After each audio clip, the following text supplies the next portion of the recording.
Votre invité à présent dans la grande interview en direct sur Boursorama, c'est Thibault Langsat. Bonjour. Bonjour. Vous êtes patron de Lumines, président de l'URSSAF, ancien numéro 2 du MEDEF. Et je vous fais réagir à Bruno Le Maire dans le JDD hier qui affiche sa détermination à réduire les dépenses publiques. Dès 2024, des réductions de dépenses significatives, utiles, seront programmées. C'est un discours, si on prend un peu de hauteur, qu'on a le sentiment d'avoir déjà entendu dans la bouche de nombreux ministres de l'économie, au-delà de l'actuel. Et souvent, ça reste lettre morte ensuite. Mais il a raison, le déficit de l'État va dépasser les 3 000 milliards, au-delà du cap symbolique. Il va falloir un moment... La dette, pas le déficit. Pardon, le dette, vous avez raison. Il va falloir un moment que l'on rembourse. Et quand on est entrepreneur, il y a deux façons de rembourser, c'est de prélever des impôts complémentaires auprès des particuliers ou de mettre plus fortement à contribution les entreprises. Et donc, il y a un moment où la dette va être handicapante, surtout quand les taux sont en train de se réajuster, ce qui va accroître notre déficit. Oui. Et donc, c'est une vraie question légitime. On a dépensé beaucoup d'argent pour cette crise sanitaire. 240 milliards et 110 de plus pour la crise énergétique. Voilà, vous le dites très justement, et il y a un moment où il va falloir rembourser la dette. Et si c'est pas la dette nous, de l'État ne se rembourse pas, vous savez la dette de l'État, elle ne se rembourse pas quand même. Au fur et à mesure. Il va falloir au fur et à mesure. Moi, j'adore. Il faut refinancer. J'adore de dire qu'on a un actif qui est quand même important. Et c'est la première fois que nos actifs ne sont pas compensés par la dette. C'est-à-dire qu'on a toujours quoi dans les actifs on a toujours considéré que les actifs qui sont nos musées, nos arts, nos autoroutes, les bâtiments, tout ce qui est, on va dire, investi au titre de l'État ou des collectivités locales et territoriales, aujourd'hui, cet actif que l'on met en face de la dette pour dire, vous avez vu, on est solvable, eh bien, ne compense plus les 3 000 milliards. Et on peut continuer ainsi, mais il va falloir rembourser. Et on voit qu'aujourd'hui, les intérêts vont être de plus en plus importants, et ce qui est problématique. Et on finira un moment par relever les impôts, parce qu'il faudra équilibrer et donner relever les impôts des Français, si c'est pour qu'on est tous dans la rue, ça va être compliqué. Si c'est les entreprises, dans ces cas-là, oui, mais il y a un moment ça voudra dire se renier pour le gouvernement qui a toujours dit on n'augmente pas la pression fiscale ni sur les particuliers ni sur les entreprises. Il n'y a pas 50 possibilités. Oui, mais réfléchissons à 10 ans, 20 ans. La stabilité gouvernementale fait qu'il y aura probablement des alternances, puisque les Français procèdent ainsi, et que cette dette, elle n'est pas le fruit des quelques années passées, et elle ne sera pas payée dans les années futures. Inéluctablement, on se tapera des hausses d'impôts dans les prochaines années. Il y a un moment, si on veut afficher une trajectoire, il faudra faire en sorte que notre économie soit plus contributive pour que l'État puisse équilibrer ses budgets, réduire son déficit et tendre au remboursement de la dette. Sinon, il y a un moment, il faudra prélever plus d'impôts. Vous êtes d'accord que c'est un discours qu'on a souvent entendu dans la bouche d'un ministre de l'économie et que souvent après, il ne se passe pas grand-chose, quoi. C'est vrai qu'au début du quinquennat... mais c'est vrai qu'au début du quinquennat, on essayait de voir comment on pouvait tenir dans l'épure du déficit autorisé par Bruxelles. Après, on a largement dépensé, on essaye d'y revenir. Néanmoins, la dette est devenue abyssale. Bruno Le Maire qui ambitionne de revenir sous les 3%, donc en 2027. Ça fait 2 points de PIB, ça fait donc 50 milliards de hausse d'impôts, d'économies sur la dépense publique. Enfin, c'est pas une broutilles, quoi. C'est pas une broutilles, mais il faut espérer quand même que notre économie puisse continuer à croître, même si 2023 va être une année... Enfin, 2 points de PIB, c'est 2 points de PIB aussi. C'est 2 points de PIB. Je ne sais pas si on aura un PIB positif cette année, mais on verra comment... Possiblement. Possiblement, selon les perspectives. Je suis plutôt optimiste, en tout cas sur 2023, mais faisons en sorte que ça puisse devenir réalité. La réforme des retraites, Thibault Langsat, est examinée aujourd'hui en commission des affaires sociales à l'Assemblée nationale. Et puis Elisabeth Borne, la Première ministre, qui affirme que cet âge de départ fixé à 64 ans n'est donc plus négociable. Elle a raison de ne pas reculer, sachant que les Français ne sont toujours pas convaincus. C'est 3/4 trouvent cette réforme injuste. D'ailleurs, même les retraités, qui étaient favorables désormais, ne le trouvent plus. Moi, je vois une véritable avancée, et notamment sur les seniors. C'est quelque chose qui doit être mieux pris en considération par les entreprises. L'index, c'est ça sur l'index des seniors, mais surtout notre capacité à les faire durer en entreprise. Et donc, ça, c'est pas du ressort du législatif, ça, c'est pas leur... Non, mais c'est une responsabilité que les entrepreneurs vont avoir, à la fois sur le fait qu'on va tracer au travers d'un index. faisant en sorte que ce soit mis en place de façon aisée dans toutes les entreprises. Les entreprises, elles sont plurielles, hein, il y a des grandes, Vous des êtes petites. favorable, vous, à cet index? Moi, j'y suis plutôt favorable. Après, je Donc, voudrais il n'y aura pas de pénalité, même si on a un bon score, un mauvais score, il n'y a pas de sanction. Alors après, je voudrais juste m'assurer que le déploiement de cet index, qu'il soit dans une grande entreprise, dans une ETI, dans une PME, et il y a des grandes et des petites PME, industrielles, servicielles, puisse être mis en place aisément. Chez Lumines, vous êtes combien?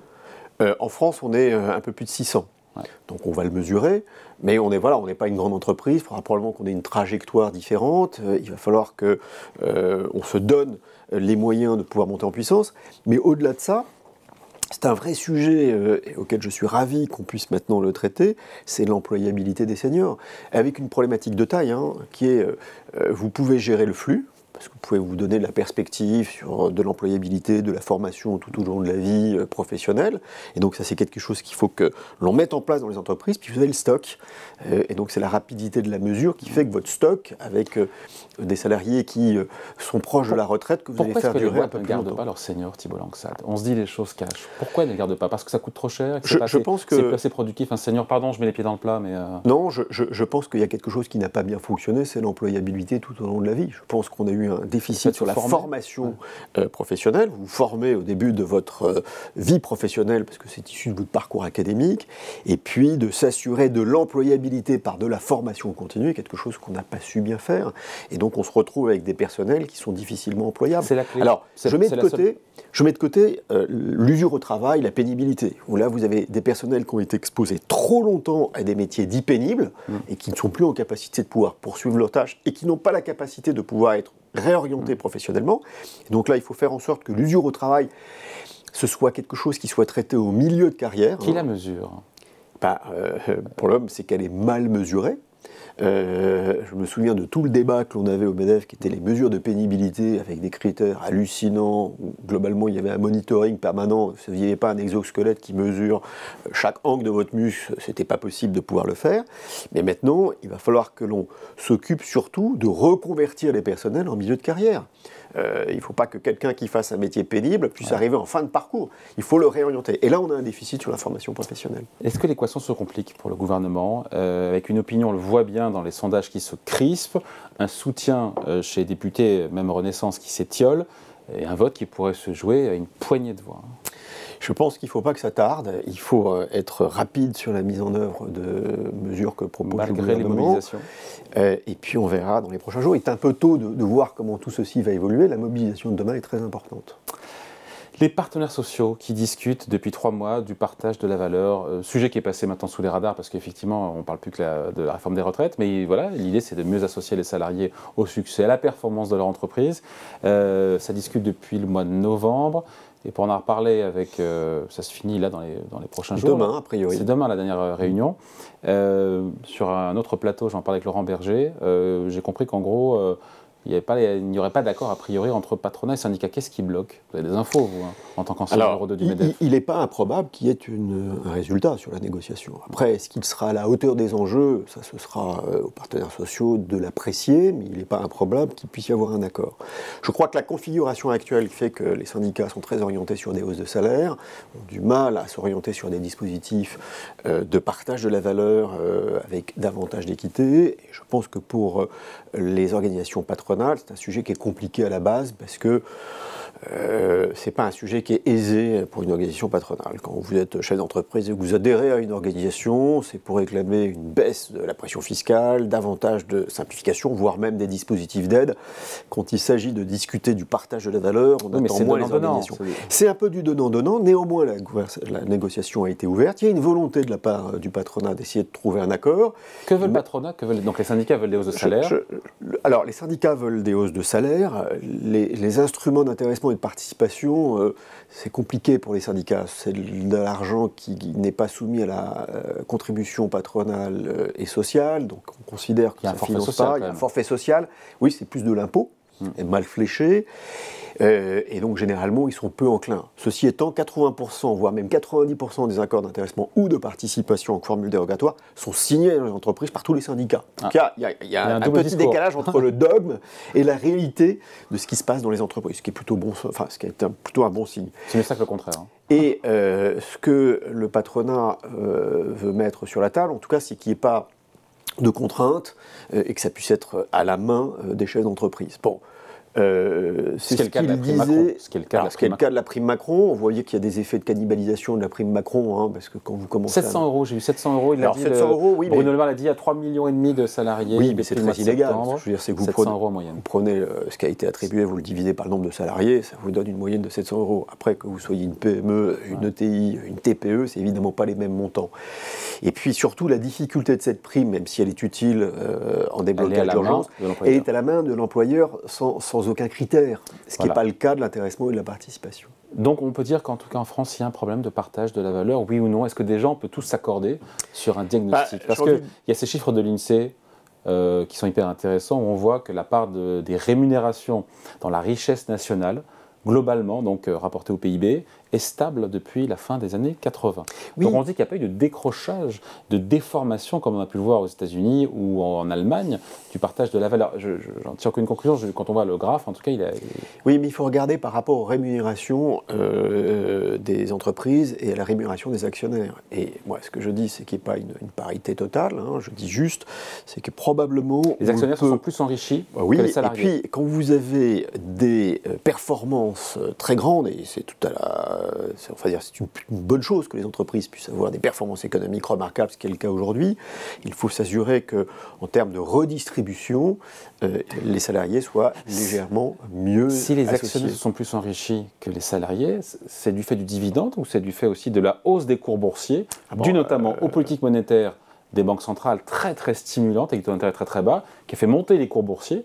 Donc il y a à la fois le dividende, puis il y a l'aspect aussi plus-value en capital. Je pense que l'aspect plus-value en capital est bien plus important que l'aspect dividende. Alors les deux, mais les performances des entreprises du SBF 100 et du CAC 40 depuis ces 4 dernières années ont permis de mettre en avant des dividendes records pour les entreprises. Et c'est vrai pour les entreprises françaises, mais c'est également vrai pour les entreprises européennes.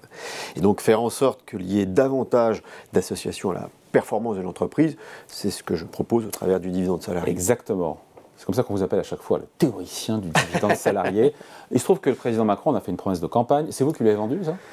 Je crois qu'il a écouté, en tout cas, la mécanique que je pouvais proposer. C'est rentré dans le cadre de la mission que m'a confiée Bruno Le Maire sur l'intéressement et la participation. C'est dans les cartons du gouvernement, ça on l'a compris. Alors c'est dans les cartons, après il va falloir qu'il le détaille. Pour le moment... C'est dans la discussion entre les partenaires sociaux ou pas? Alors ça, le mot dividende salarié n'a pas été mis, mais globalement il est présent sur chaque ligne du gouvernement, de ce qu'a proposé le gouvernement en termes de ligne. Le principe c'est une participation en gros pour tout le monde, mais obligatoire dès que la boîte fait des bénéfices, ou distribue un dividende. Le principe, c'est de dire comment on peut mieux augmenter la participation pour que ça rémunère davantage, comment on fait en sorte que les entreprises qui versent des dividendes puissent également mettre en place de la participation, comment on peut faire que pour les entreprises, notamment les PME, la formule soit mieux installée, plus simple.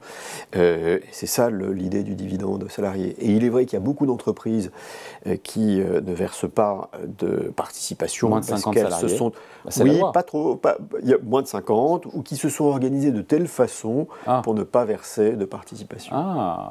C'est une minorité, ou c'est vraiment... vous avez quand même pas mal de grands groupes qui fonctionnent avec des filiales de 49 salariés. Vous avez pas mal d'entreprises qui ont organisé au travers de coordination FIS, qui fait que, voilà, pas pour rien que vous avez des GAFAM qui ne payent pas beaucoup d'impôts en France et qui se sont installés en Irlande.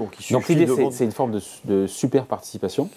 Alors, ce n'est pas une super participation, c'est une participation qu'il faut... oui, non, mais vous avez raison. C'est une participation qu'il faut maintenant customiser. Il faut tout simplement revoir les critères de la participation qui n'ont pas évolué depuis 1967. Et donc, on fait quoi pour tous les salariés, quelle que soit la taille de la boîte? Alors, la façon dont je l'ai théorisé, c'est de faire en sorte que pour les entreprises de moins de 11 salariés, il faut laisser la prime partage de la valeur, dite prime Macron, à la main du chef d'entreprise. Mais là, dans les petites entreprises, c'est facile à comprendre. Et il faut que les moins de 11, on laisse ce dispositif. Pour les entreprises de moins de 50, on étend la participation avec une formule simplifiée, qui est un pourcentage du bénéfice net de l'entreprise. Ce qui est pas fait aujourd'hui? ce qui n'est pas fait aujourd'hui. Il y a très peu d'entreprises qui utilisent une mesure dérogatoire de participation. Et pour les entreprises de plus de 50, il faut supprimer le 1,5 de la formule de participation qui est aujourd'hui un peu savoureusement complexe. Le 1,5 En fait, compte la formule de participation, c'est le bénéfice net fiscal de l'entreprise moins 5% fois 1,5 multiplié par la valeur ajoutée divisé par la masse salariale. Bon, je pense que là, on a dit la formule qu'il ne fallait pas dire, il faut la simplifier. Mais vous voyez que le 1,5 dans la formule que je viens de citer, eh bien, ne permet pas d'avoir une contribution aussi forte. Il faut se supprimer ce 1,5. Donc on la double. Exactement, il faut la doubler. La doubler pour tout salarié à chaque fois qu'une boîte verse des dividendes à ses actionnaires. Exactement. C'est ça, et de faire en sorte que l'État puisse supprimer le forfait social qui est de 20% sur la participation. Ah, vous demandez quand même une exonération là-dessus. Ben oui, parce qu'il faut améliorer le pouvoir d'achat. Je pense que cette formule, en plus, elle est assez injuste du forfait social. 20%. Oui, 20%. Payé par, quand on réfléchit. Qui est payé par l'entreprise. Ouais. Enfin, quand c'est par l'entreprise, ça frappe aussi le salarié. Non, mais le forfait social a été supprimé pour les entreprises de moins de 250 salariés. Là, il y a une correction qu'il faut faire parce qu'il y a de l'asymétrie et je pense que c'est à l'État de le faire. Il fallait le proposer quand vous étiez au MEDEF, parce qu'aujourd'hui, le MEDEF, quand on lui parle du dividende salarié, ça ne l'intéresse pas. Hein. Oui, alors il y a une problématique sur le terme, parce que voilà, ils n'aiment pas le terme. Je voudrais juste rappeler que dans la loi, les instruments d'intéressement et de participation s'appellent le dividende de travail. Et si j'ai rajouté dividende salarié, c'est tout simplement parce qu'on a voté la prime partage de la valeur qui n'a pas posé de problème au patronat. Il y a un côté oxymore. Je pense, oui, il y a un côté oxymore, mais la réalité, c'est que c'est dans la loi. Et donc, voilà, les patrons qui réalisent cela, d'ailleurs, quand on l'explique, ça vient plutôt aisément, et on a toujours considéré que le dividende était l'apanage de l'actionnaire, alors qu'elle est déjà au travers de l'intéressement et la participation, en partie pour le salarié. Dividende salarié qui pourrait représenter quoi en mois de salaire 1 mois, 2 mois de salaire selon la taille de l'entreprise. Ouais, donc c'est pas... Non, c'est pas neutre. Ouais. Et je pense que, voilà, moi je le redis, on est le seul pays au monde, en France, où on a autant de problèmes avec le dividende. Je pense qu'on est sur Boursorama, chaque fois que les entreprises vont publier les dividendes records en 2023 au titre de l'exercice 2022, il y a le petit scandale qui est associé en disant c'est une spoliation, c'est un vol, et on s'émeut des dividendes versés. C'est une excellente chose les dividendes versés auprès des actionnaires. Je dis juste, au titre de l'apport en industrie, on peut, non pas en termes d'égalité, hein, je ne dis pas 1 tiers pour l'actionnaire, 1 tiers pour l'entreprise, 1 tiers pour le salarié. C'est Nicolas Sarkozy en son temps. Hein. Oui, ça a été difficile à mettre en place, ça lui avait été soufflé par Serge Dassault. Je pense qu'on peut augmenter un tout petit peu la participation sur un dispositif qui est déjà existant et qui a fait ses preuves. Et que le gouvernement va instaurer. Que le gouvernement veut probablement modifier. On verra à l'issue de la négociation, voilà, qui se terminera probablement demain. Ce sera porté par des parlementaires. Bruno Le Maire a porté une ambition pour mettre en place le dividende salarié. Bon, il y a encore un peu d'eau qui va couler sous les ponts. Bon, merci de passer nous voir. En tout cas, Thibault Langsade, patron de Lumines, président de l'URSSAF, ancien numéro 2 du MEDEF, invité de la grande interview en direct sur Boursorama. Merci. Merci.